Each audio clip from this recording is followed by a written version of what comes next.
চলে এসেছি আমি যে তোমাদেরকে যে চায়ের দোকানে যে ভিডিওটা দেবো বলেছিলাম সেটা আজকে করে নিলাম। ঠিক আছে, তো তোমরা ভিডিওটা দেখতে থাকো। তো এই দাদার কাছে জেনে নেবো কবে খুলেছিল আর কতক্ষণ খোলা থাকে। ঠিক আছে,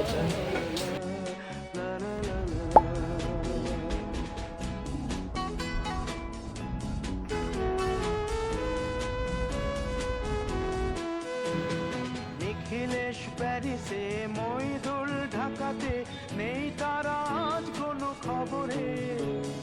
গ্র্যান্ডের গিটারিস্ট গোয়ানিজ ডিসুজা ঘুমিয়ে আছে যে আজ কবরে।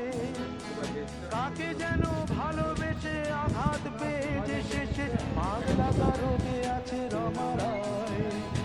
অমলটা ধুকছে দাদা দোকানটা কবে উদ্বোধন করেছিলে? রথের দিন।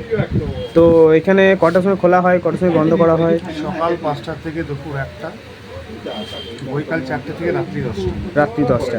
তার প্রতিদিন খোলা। এখানে সব রকমই পাওয়া যায়, তো চা ছাড়া কোল্ড ড্রিঙ্কস যাবতীয় যা যা লাগে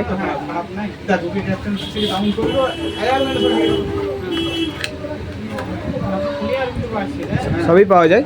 তার মধ্যে কি বলতে গেলাম, বলছি যে চা তো সবাই ফ্ল্যাক্সে দেয়। তো তুমি কি চাইছো? তুমি গরমই মাটির ভাত দাও আর গরম গরম করে দাও তো? একদম। থ্যাংক ইউ, তোমার সাথে কথা বলে অনেক ভালো লাগলো। ঠিক আছে,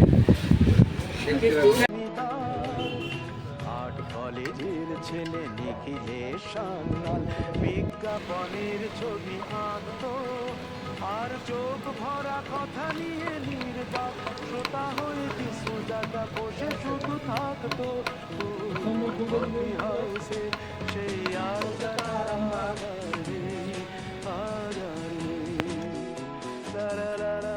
আপনাদেরকে প্রথমে ক্ষমা চেয়ে নিচ্ছি, কারণ এই ভিডিওটাতে কিছু ফুটেজ মিসিং আছে। যেমন দাদাকে জিজ্ঞেস করা হয়নি কত দামের চা বিক্রি করে। তো আমি 5, 15 এবং 20 এই 3টি কাপে দাদা চা বিক্রি করে।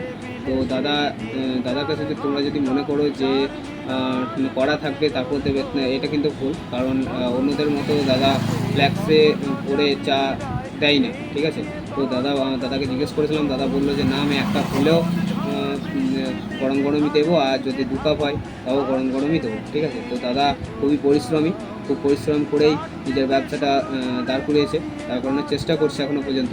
তো তোমাদেরকে সে অনুরোধ, তোমরা এই দোকানে একবার হলেও 1 কাপ চা খেয়ে যেও, তারপর তোমরা নিজেরাই বলবে। ঠিক আছে, আবার আসবো কি না আসবো না তোমরাই ভাববে নিজেরা।